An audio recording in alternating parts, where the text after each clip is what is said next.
Stock మార్కెట్లు భారీ నష్టాల్లో ముగిశాయి. అంతర్జాతీయ పరిస్థితులు, అమెరికా అధ్యక్షుడు ట్రంప్ తీరుతో ఉదయం నుంచి ప్రతికూల వాతావరణం ఎదుర్కొన్న మార్కెట్లు చివరికి నష్టాల్లో స్థిరపడ్డాయి. సెన్సెక్స్ 961 పాయింట్లు పతనమై 81,287 వద్ద ముగియగా నిఫ్టీ 317 పాయింట్ల నష్టంతో 25,200 దిగువన క్లోజ్ అయింది. ఐటీ స్టాక్స్ లో అమ్మకాలతో పాటు ఇరాన్, అమెరికా యుద్ధ భయాల వంటి కారణాలతో మార్కెట్లు నష్టాలు చవిచూశాయి.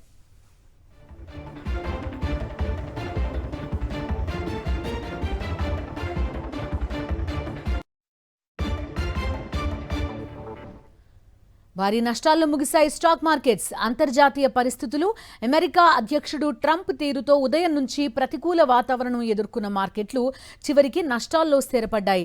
సెన్సెక్స్ 961 పాయింట్లు పతనమై 81,287 వద్ద ముగియగా నిఫ్టీ 317 పాయింట్ల నష్టంతో 25,200 దిగువన క్లోజ్ అయింది.